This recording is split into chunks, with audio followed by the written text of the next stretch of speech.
Hello दोस्तों, आप देख रहे हैं एक्सीलेंट स्टडी पॉइंट।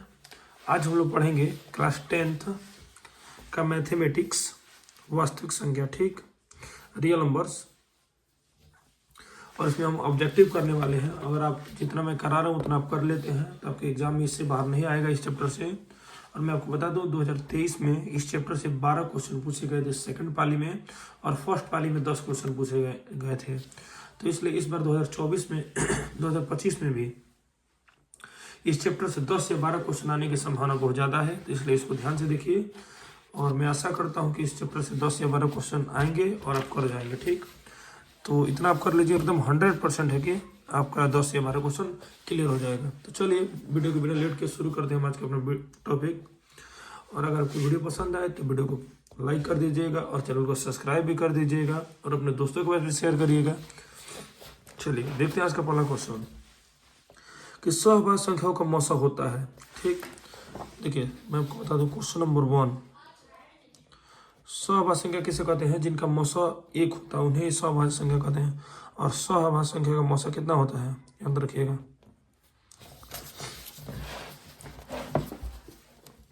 सहभाज्य संख्या का जो मौसा होता है, HCF होता है, वो हमेशा 1 होता है, ठीक। अगर कभी पूछ दे कि लगातार संख्याओं का मौसा, तो याद रखिएगा लगातार संख्याओं का मौसा भी 1 ही होता है, ठीक। तो सब पूछाएगा सहभाज्य संख्या का मौसा कितना होता है, तो 1 होता है। तो इसका सही आंसर हो जाएगा बी।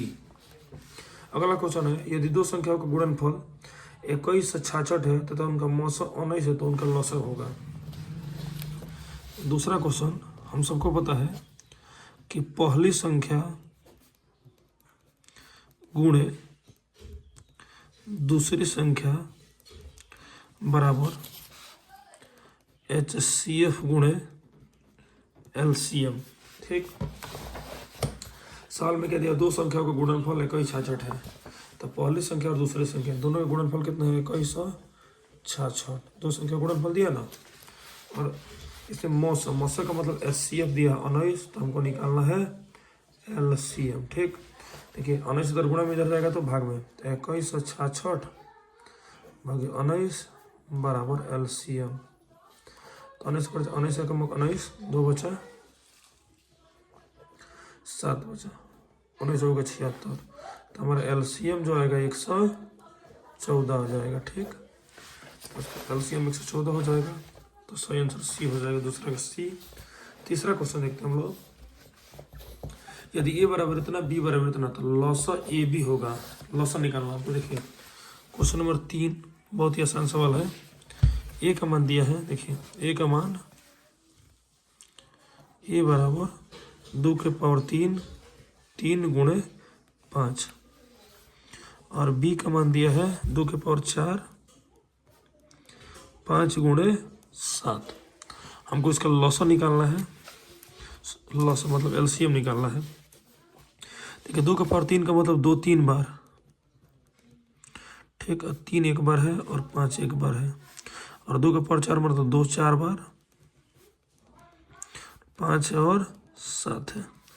लौसा कैसे निकाला जाता है, तो सोचल दोनों मिलाएंगे, क्या मिल रहा है, 2 मिल रहा है, एक ये मिल रहा है, एक ये मिल रहा है, और एक 5 मिल रहा है, और कुछ मिल रहा है, और कुछ नहीं मिल रहा है। तो लौसा निकालते समय जो देखिए एक बार मिल रहा है 2, तो इसके बदले एक बार, ये भी एक बार मिल रहा है तो इसके बदले एक बार, इसके बदले एक बार, और एक 5 मिल रहा है। तो जो मिल रहा है उसके बदले एक बार। अब जो नहीं मिल रहा है, 3 नहीं मिल रहा है तो 3 लिखेंगे, इसमें 2 नहीं मिल रहा है और इसमें 7 नहीं मिल रहा, गुणा कर देंगे। 2 दूना 4 दूना 8, 8 5 40 चलते 120, 120 दूना 240, और 240 सत्ते गुणा कर देंगे, तो 0 4 7 28 का 2 14 16 1680 आंसर आ गया, ठीक। अगर यही इसमें HCF पूछा होता है, LCM पूछा है इसमें, लेकिन अगर HCF पूछा होता तो कैसे बनाते हैं, जो केवल मिल रहा है, देखिए 2 मिल रहा है, एक ये 2 मिल रहा है, एक 2 मिल रहा है, और एक 5 मिल रहा है, तो HCF में जो मिलता है उसको मिला देता है। 2 दूना 4 दूना 8 5 40 आंसर हो जाता है, ठीक। लेकिन इसमें पूछा है LCM, तो LCM हो जाएगा 1680, तीसरा हो जाएगा 1680, ऑप्शन डी सही है। अगला क्वेश्चन दिया, यदि m एक धनात्मक पूर्णांक है तो धनात्मक विषम पूर्णांक के रूप होगा। देखिए कभी विषम पूर्णांक के रूप में अगर आपको कभी लिखना है तो इसका आंसर होता है m के रूप में है ना, तो लिखेंगे 2m+1, ये भी विषम पूर्णांक है। 2m+3, 2m+5, विषम संख्या पता है ना, कभी 2m+1, 2m+3, 2m+5, 2m+7, 2m+9 dash dash ऐसे आप लिख सकते हैं। और ये बोला देखो सम संख्या के रूप में लिखे तो आप लिखते 2m, 2m+2, 2m+4, 2m+6 dash dash ऐसे लिखते जाते हैं। मतलब 2m लिखेंगे और विषम का कहते हैं विषम संख्या जोड़ते जाएंगे और सम का कहते हैं सम संख्या जोड़ते जाएंगे। जिसमें बोला कि कौन विषम पूर्णांक के रूप में है, तो विषम पूर्णांक के रूप में आपको दिख रहा है ये सी है, और ये सब सम पूर्ण, ये भी सम पूर्णांक के रूप में, ये भी सम पूर्णांक के रूप में। ये किस रूप में हो, ये 4 के रूप में दिया। देखिए जहाँ जहाँ 2 लिखा है ना ऐसे भी आप लिख सकते हैं। 4m+1, 4m+3, 4m+5 ऐसे भी लिख सकते हैं हम। इसका आंसर कौन सी हो, 4m+1। मतलब निम्न में कौन सी अभाज्य संख्या है, अभाज्य संख्या आपको पता होना चाहिए। क्वेश्चन नंबर 5, अभाज्य संख्या किसे कहते हो, ठीक है जिसके केवल 2 अपवर्त हो। जैसे में 3 के केवल 2 अपवर्त हैं, 2 3 में 3 का अपवर्त एक होता है। अपवर्त का मतलब 3 में किस किस अंक से भाग लगेगा, तो 3 में एक 1 से भाग लगेगा, एक 3 से भाग लगेगा। 2 में एक 1 से भाग लगेगा और 2 से भाग लगेगा। खूब जो 6, तो 6 में देखिए 1 से भाग लगेगा, 1 से भी भाग लग जाएगा, 2 से भी लग जाएगा, 3 से भी और 6 से भी। तो ये अभाज्य संख्या नहीं है, ठीक है हो, ये अभाज्य संख्या है, ये अभाज्य संख्या है। कहते 8, तो 8 में 1 से भाग लगेगा, 2 से लगेगा, 4 से लगेगा, 8 से लगेगा, तो ये भी अभाज्य संख्या नहीं है। क्यों हो, क्योंकि इसमें 2 से अधिक भाग लग रहे हैं। और अभाज्य संख्या जिसमें केवल 2 से भाग लगेगा उसे क्या कहते हैं, अभाज्य संख्या। 2 ही का अपवर्त हो। 27 में भाग लगा देखिए 1 से लग जाएगा, 3 से लग जाएगा, और 9 से भी लगेगा, 3 नहीं है। 35 में भी लग जाएगा 1, 7, 5 से। 13 में नहीं लगेगी, 1 और 13 का अलग किससे लगेगा, मतलब आभाज्य संख्या यही है। तो आभाज्य संख्या आपको पहचानना आ गया होगा कि जिसमें केवल 2 ही अंकों से भागेगा उसे क्या कहता है, आभाज्य संख्या कहेगा।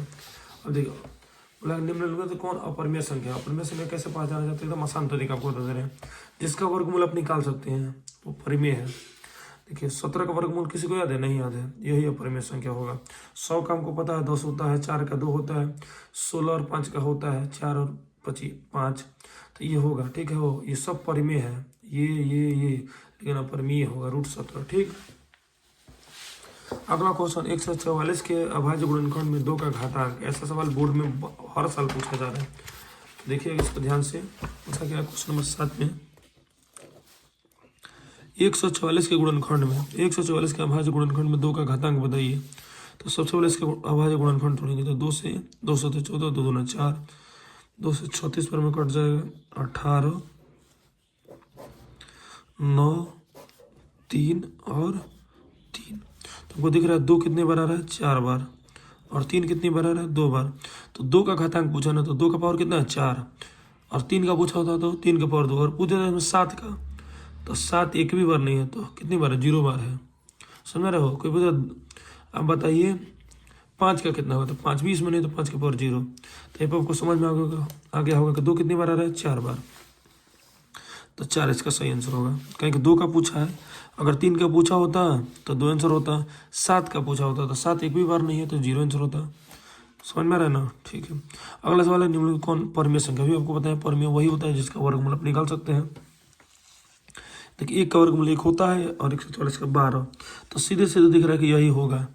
50 का नहीं होता है, 500 का भी नहीं होता है, ये नहीं होगा। 32 का बोला कौन परिमेय है, तो परिमेय में देखिए रूट वाला सब अपरिमेय होता है। बस आपको याद रखना है रूट में जितनी संख्या होती है सब अपरिमेय होती है, बस इतना ध्यान रखना कि वर्गमूल घनमूल नहीं होना चाहिए।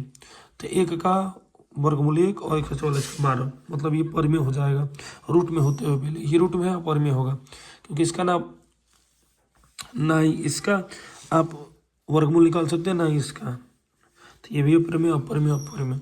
अभी मैंने ऐसा क्वेश्चन नंबर 6 बताया था आपको। अगला क्वेश्चन 9, कौन अभाज्य संख्या। अभी मैंने आपको समझाया कि अभाज्य संख्या कैसे पहचाना जाता है, कि उसके 2 से ज़्यादा अपवर्त होने चाहिए, तो सॉरी जिसके 2 से ज़्यादा अपवर्त नहीं होने चाहिए वो अभाज्य है, और 2 से ज़्यादा हो तो भाज्य है। देखिए 91 में आप 1 से भी भाग लगा सकते हैं, यहाँ बता रहा हूँ। क्वेश्चन नंबर 9, 91 है, 1 से भाग लग जाएगा, 13 से भाग लग जाएगा, 7 से लग जाएगा, 91 से, और तो ये अब अभाज्य नहीं है क्योंकि दो से ज़्यादा अपूर्त आ रहा है, एक दो, दो से ज़्यादा अपूर्त हो जाएगा, अभाज्य संख्या नहीं है। 213, 213 में देखते हैं तीन, एक से भी भाग लगेगा, तीन से भी इसमें भाग लग जाएगा और 213 से तो लगभग करेगा और बीच में भी लगेगा, एक से ज़्यादा अपूर्त हो गया तो ये अभाज्य संख्या नहीं है। 41, 41 में किसी से भाग नहीं लगे, एक और 41 को छोड़कर और किसी से भाग नहीं लगेगा, मतलब इसका आंसर यही होगा 41। ठीक, अगला क्वेश्चन, निम्नलिखित में से किसका दशमलव % अशांत है। देखिए शांत अशांत वाला भी सवाल बहुत पूछा जाता है एग्जाम में। तो शांत अशांत पहचानने का जो तरीका होता है ये होता है कि नीचे वाले का गुणनखंड तोड़ेंगे, ठीक है। और शांत अशांत में जब भी बोलिए कि शांत पहचानिए अशांत पहचानिए, ये जो नीचे हर है, नीचे ऊपर वाले को अंश कहा जाता है, नीचे वाले को हर कहा जाता है। तो अंश का गुणनखंड तोड़ा जाता है और इसके गुणनखंड में 2 आ जाए, दो। देखिए शांत अशांत पहचानने का तरीका क्या होता है समझिएगा।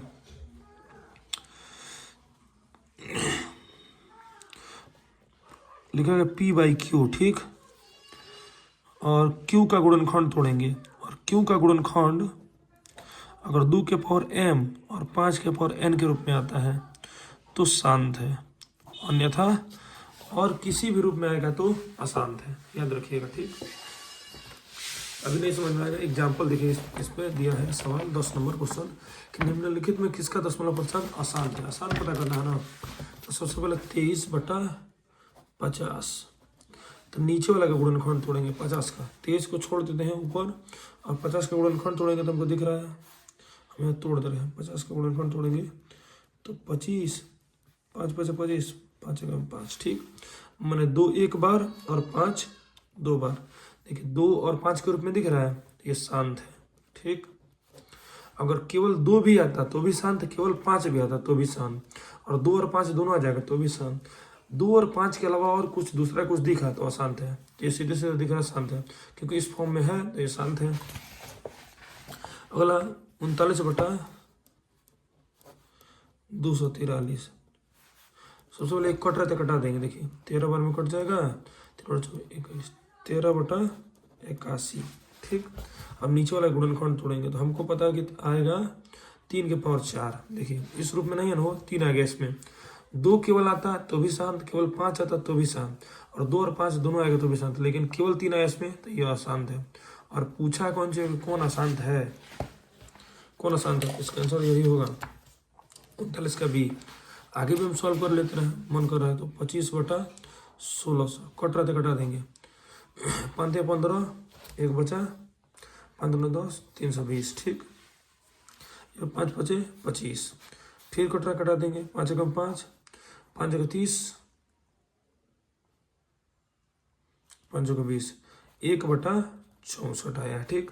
नीचे वाला का गुणनखंड तोड़ेंगे, 64 का गुणनखंड तोड़ेंगे 2 के पावर 6 होगा, तो ये केवल 2 आया है तो ये भी शांत है, केवल 2 आएगा तो भी शांत, केवल 5 आएगा तो भी शांत, 2 और 5 आएगा तो भी शांत।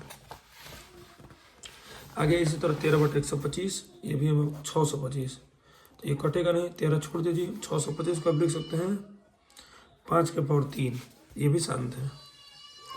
क्यों, क्योंकि केवल 5 आया है, केवल 5 आएगा तो भी शांत, केवल 2 आएगा तो भी शांत, और 2 और 5 दोनों आ जाए तो भी शांत, लेकिन 2 और 5 के अलावा और कुछ दिख गया तो अशांत। देखिए नीचे 3 दिख रहा है तो अशांत है। अगर कभी हम कोई ऐसा आ जाता जिसमें हम आपको बता रहे हैं कि 1/30 बताइए शांत है क्या अशांत है, तो हम क्या करते हैं, देखिए पहले इसका गुणनखंड तोड़ेंगे 1/30, तो गुणनखंड तोड़ेंगे तो आएगा 2 3 6 5 30, इतना आएगा। तो देखिए 2 और 5 दोनों आ रहा है, लेकिन इसके अलावा 3 आ जा रहा है तो ये अशांत है, याद रखिएगा हमेशा। 2 और 5 के अलावा और कुछ नहीं आना चाहिए, अन्यथा अशांत हो जाएगा। तो क्या है वो, अशांत है। शांत अशांत आई होगा आपको पहचानना आ गया होगा। आगे चलते हैं, क्वेश्चन नंबर 11 का है, एक अशून्य परमेय और परमेय संख्या का गुणनफल। देखिए एक अशून्य परमेय और अशून्य परिमेय का मतलब वो शून्य नहीं होना चाहिए, ठीक। और अपरिमेय से हमेशा अपरिमेय होता है, ठीक। तो 11 का आंसर बी होगा। किसी भी परिमेय संख्या और अपरिमेय संख्या का गुणनफल जो होता है वो हमेशा अपरिमेय होता है, ठीक। तो इसको याद रखिएगा हमेशा। 45 और 60 का मौसा होगा। देखिए क्वेश्चन नंबर 12 है, अभी मैंने आपको मौसा निकालना सिखाया। 45 और 60 का मौसा निकालना है ना, 45 का गुणनखंड तोड़ दीजिए, तो 45 का गुणनखंड तोड़ेंगे तो 15 बार में कट जाएगा, फिर 3 से 15 और 5 1 5, तो 3 3 5, 3 गुणे 5, 60 का तोड़ेंगे तो 30 बार में कट गया, 15 बार में, 3 5 15 और 5 एकम 5, 2 को 2 और 3 और 5। देखिए मौसा निकालने के लिए होता है जो मिलेगा उसको मिला लेंगे, ये मिल रहा है और कुछ मिल रहा है नहीं मिल रहा है, तो मौसम में क्या होता है जो मिलता है उसको 3 एक बार मिला और 5 एक बार मिला, 3 5 15 आंसर आ गया।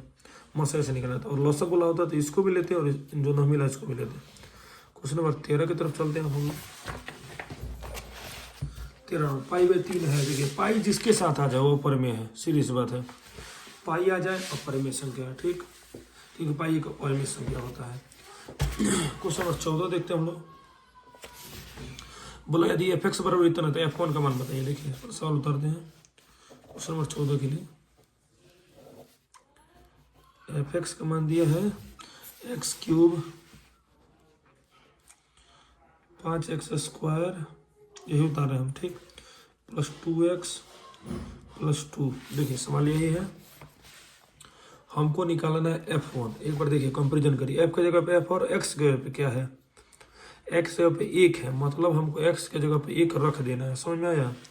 f है तो f x1, x की जगह पे 1 दिख रहा है तो मान x का मान 1 है, तो हम x की जगह पे 1 रख देंगे। 1³ 5 गुणे 1² प्लस 2 गुणे 1 प्लस 2, 1³ 1, 1² 1 और 1 5 5, 2 एकम 2 प्लस 2। देखिए पहले जोड़ देता है, 1 2 3, 3 2 5, 5 - 5 बराबर 0 आंसर आ गया। F1 का मान कितना आ गया? 0। 14 का ये सही है। अगला क्वेश्चन देखते हैं हम लोग, क्वेश्चन नंबर 15। ये भी बहुत मोस्ट इंपॉर्टेंट क्वेश्चन है। क्वेश्चन नंबर 15 देखिए, बोला कि 0.7 का रेकॉर्डिंग बताइए। तो कभी भी ऐसा सवाल पूछे बिना दिमाग लगे, 7 लिखा है, 7 लिख दीजिए। जिस पर रेकॉर्डिंग नहीं है उसको घटा दीजिए और जितना पर रेकॉर्डिंग है उतना 9 लिख दीजिए। तो आंसर हो जाएगा 7 में 0 7/9। और ये सवाल पूछा होता है 0.41 का रेकॉर्डिंग, तो हम क्या करते, देखिए 41 लिखे आते हैं, 41 लिख देते हैं और जिस पर रेकॉर्डिंग नहीं है 0 पे उसको घटा देते हैं और जितना पर रेकॉर्डिंग है, रेकॉर्डिंग 1 2 अंक पर है तो 2 9 लिख देते हैं, तो 41/99। अगर यह लिखा होता है 1.46 पर रेकॉर्डिंग, क्या करते हैं 146 लिखा है 146 लिख देते हैं और किस पर रेकॉर्डिंग नहीं, 1 पर, तो 1 घटा देते हैं और 2 पर रेकॉर्डिंग है 2 9 लिख देते हैं। आंसर आ जाता है 145/99। आई होप आपको समझ में आ गया होगा। ऐसा सवाल बहुत पूछा जाता है एग्जाम में, मतलब इसका आंसर होगा 7/9। क्वेश्चन नंबर 16 देखते हैं हम लोग। 8 की पावर 0 गुणे 2 की पावर 0। किसी के पावर 0 होगा ना, आंसर 1 आएगा, ठीक हो। तो 8 की पावर 0 माने 1 और 2 की पावर 0 माने 1, तो 1 एकम 1, मतलब 16 का ऑप्शन हो जाएगा बी सही, ठीक। 17 नंबर क्वेश्चन देख लेते हैं हम लोग। यदि ए और बी अभाज्य संख्या हो तो ए और बी का लॉस। अभी मैंने देखिए, कभी भी अभाज्य संख्या हो, क्या हो, अभाज्य संख्या, और अभाज्य संख्या का जो मौसा होता है, मैंने सबसे पहले क्वेश्चन में बताया था, अभाज्य का मौसा 1 होता है हमेशा, और जो लौसा होता है दोनों का गुणनफल होता है, दोनों का गुणनफल। याद रखिएगा हमेशा कि अभाज्य संख्या मौसा हमेशा 1 होता है और लौसा अगर पूछा जाएगा तो गुणा कर दीजिए। देखिए ए और बी अभाज्य संख्या और लौसा पूछा है तो दोनों को गुणा कर देंगे, ए और बी को गुणा करेंगे तो ए भी आएगा, ठीक। और मौसा पूछा होता है तो 1 होता है। निम्नलिखित में से कौन अभाज्य संख्या? अभाज्य संख्या के पास आने का तरीका आपको बता ही दिया कि जिसका 1 से ज़्यादा 2 से ज़्यादा अपवर्थ होना चाहिए। तो 15 का अपवर्थ होगा 1 3 5। देखिए 15 का अपवर्थ क्या क्या होगा, 1 से भी भाग लग जाएगा, 3 से भी लग जाएगा, 5 से और 15 से, 1 से ज़्यादा अपवर्थ है, मतलब अभाज्य संख्या नहीं है। 23 का बस एगो 1 होगा, एगो 23 होगा, मतलब इसका सही आंसर 23। 12 का भी 1 से ज़्यादा होगा, 1 से भी लग जाएगा, 2 से भी लग जाएगा, 3 से भी लग जाएगा। निम्नलिखित में से कौन परिमेय संख्या है? तो परिमेय पहचानने का एकदम आसान तरीका है। देखिए इसमें ट्रिक नहीं लगने वाला। देखिए √3 से √3 कट जाएगा, बचेगा खाली कौन चीज 2, मतलब इसका परिमेय संख्या यही है। ये अपरिमेय है, ये भी अपरिमेय है, ये भी अपरिमेय है, क्योंकि इसका भी वर्गमूल नहीं होता है, इसका भी वर्गमूल नहीं होता और इसका भी वर्गमूल नहीं होता है। आगे यदि इतना इतना का मौसा इतने रूप में हो तो m का मान बताइए, ठीक। एकदम आसान। 65 और 117 का मौसा इतने रूप में हो तो हमको बताना है कि m का मान। देखिए 20 नंबर क्वेश्चन जो है, सवाल देखते हैं। सवाल क्या है, 65 तथा 117 का मौसा। 65 तथा 117 का मौसा किस रूप में है? 65m-17, 65m-117 के रूप में है। एकदम आसान। देखिए इन दोनों का मौसा निकाल के इसके बराबर कर देंगे, आंसर आ जाएगा। तो मौसा निकालने के लिए 65 को तोड़ेंगे तो 13 × 5 और 117 का मौसा हो जाएगा 3 × 13। तो मौसा निकालने के लिए जो कॉमन होता है उसको मिला लेते हैं, मतलब मौसा होगा 13 इसका, बोला इन दोनों का मौसा इसके बराबर है, इसके रूप में है। तो हम क्या करेंगे, 65m-17 को बराबर कर 117 को बराबर कर देंगे 13 के, इधर माइनस में इधर जाएगा तो प्लस में। तो 65m बराबर 13 + 117, 65m बराबर 130 हो जाएगा। 65 इधर गुणा में इधर जाएगा तो भाग में, तो 130/65, तो 65 दूना 130, तो m का मान 2 आ गया, तो m का मान 2। तो अगला क्वेश्चन है 21 नंबर, 2, 10 और 20 का लौसा और मौसा का अनुपात बताइए। लौसा मौसा का अनुपात हमको बताना है, बता देंगे हम लोग। क्वेश्चन नंबर 21 नंबर, 2, 10, 20 के लौसा और मौसा का अनुपात। देखिए 2, 10 और 20 के लौसा और मौसा का अनुपात। सबसे पहले 2 लिख देंगे, तो 10 लिखेंगे और 20 लिखेंगे। 2 का गुणनखंड तोड़ेंगे तो केवल 2 आएगा, इसका तोड़ेंगे 2 × 5 आएगा, इसका आएगा 2 × 2 × 5 आएगा। मौसा निकालने के लिए जो तीनों में कॉमन होगा उसको मिला लेंगे, तो मौसा हो गया, मौसा मतलब HCF 2 हो गया। और लौसे के लिए जो दोनों मिलता है उसको मिलाते हैं, और LCM में देखिए जो तीनों मिला उसको बदले 1, और जो दोनों बदले उसके बदले 1, और जो नहीं मिला उसके बदले। तो 2 × 5 = 10 दूना 20। तो HCF आ गया 2 और लौसा आ गया 20। और हमको निकालना है किसका, लौसा और मौसा का अनुपात। LCM/HCF निकालना है। मौसा मतलब बटा, सॉरी अनुपात मतलब बटा। LCM और HCF का हमको अनुपात निकालना है, तो LCM 20 रखेंगे, नीचे 2, 2 कम 2, 2 में 20, 10:1 आंसर आ जाएगा इसका, 10:1। 22 नंबर, सबसे छोटी भाज्य और सबसे छोटी अभाज्य संख्या का मौसा कितना होगा। मतलब सबसे छोटी भाज्य संख्या तो हम सबको पता है, क्वेश्चन में कितना है 22। सबसे छोटी भाज्य संख्या कितनी होती है, तो सबसे छोटी भाज्य संख्या 4 होता है, और सबसे छोटी अभाज्य संख्या जो होती है वो होती है 2। और दोनों का क्या निकालना है, मौसा कितना होगा। दोनों का मौसा निकालेंगे तो इसका गुणनखंड कर 2 × 2 और इसका 2। मौसा माने दोनों में जो मिल रहा है, तो वही HCF हो जाएगा इसका 2। 2 लगातार संख्याओं का मौसा। देखिए हम सबसे पहले हम यही बता दें कि 2 लगातार संख्याओं का मौसा। देखिए लगातार संख्याओं का HCF कितना होता है, 1 होता है। तो लगातार संख्याओं का मौसा 1 होता है, ठीक। 5 और 5 के कितने अभाज्य गुणनखंड हैं, 5 और 5 के कितने अभाज्य गुणनखंड है, सर गुणनखंड हम तोड़ देंगे। क्वेश्चन नंबर 24 एकदम आसान सवाल है। बोला कि 5005 के कितने अभाज्य गुणनखंड है, तो हम गुणनखंड तोड़ेंगे। 5 एकम 5, 2 अंक उतरेगा, 5 एकम 5, ठीक। कटेगा नहीं कटेगा, 1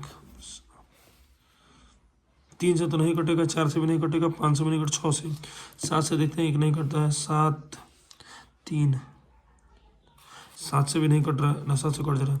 7 एकम 7, 3 बचा, 7 × 28, 2 बचे, 7 तरीके कैसे 143। इसके बाद हमको नहीं लग रहा है कटेगा, तो इसका आंसर होगा 3, लेकिन आ ही नहीं रहा है। 24 13 से कट जाएगा, 13 एकम 13, फिर 1 बचा, 13 एकम 13, 11 बार में अब नहीं कटेगा, मतलब इसके एक अभाज्य गुणनखंड है 2, 3, 4, तो इसके अभाज्य गुणनखंड कितने होंगे, 4। आंसर हो जाएगा 4। कितने 2 अंकों की संख्या 3 से विभाज्य है। देखिए 25 नंबर क्वेश्चन, कितने 2 अंकों की संख्या 3 से विभाज्य। देखिए 2 अंकों की संख्या कहाँ शुरू होती है, 10, 11, 12, 13 डैश डैश डैश, ठीक। 99 बजाय खत्म हो जाता है। 3 अंकों से विभाज्य हमको से करना है, तो 3 अंकों के 3 से, तो बताइए 10 में 3 से भाग लगेगा, नहीं लगेगा। 11 में नहीं लगेगा, 12 में लगेगा, 13 में नहीं लगेगा, 14 में नहीं लगेगा, 15 में लगेगा, 18 में लगेगा, डैश डैश डैश। लास्ट सब चेक करेंगे तो लास्ट में 99 में लग जाएगा। देखिए ए का मान है 12, डी कैसे निकालते हैं ये भी सवाल है। इसमें से इसको घटा देंगे, 15 में से 12 गया तो 3, और लास्ट वाला होता है टी एन, और हमको एन निकालना है। हम सबको पता है कि टी एन का फॉर्मूला होता है a plus n minus 1 into d. तो टी एन 99 दिया है, ए का मान 12 दिया है, और एन का मान हमको नहीं पता है, डी का मान 3 है। 12 इधर प्लस में इधर जाएगा तो माइनस में, इधर 12 प्लस में इधर जाएगा तो माइनस में, और 3 इधर गुणा में इधर रहेगा तो भाग में। 99 से 12 किया तो 7, 9 में से 2 किया तो 7, और 9 में से किया तो 8, 87/3 बराबर n माइनस 1। 3 से कट जाएगा, 3 दूना 6, 3 और 27, तो 29। इधर एक माइनस में इधर आएगा तो प्लस में, तो n बराबर 30। इसलिए 30 जो संख्या होगी 3 से विभाजित होगा तो आंसर हो जाएगा 30। इस वीडियो में बस इतना ही, मिलते हैं नेक्स्ट वीडियो में। धन्यवाद। चैनल को सब्सक्राइब करिए।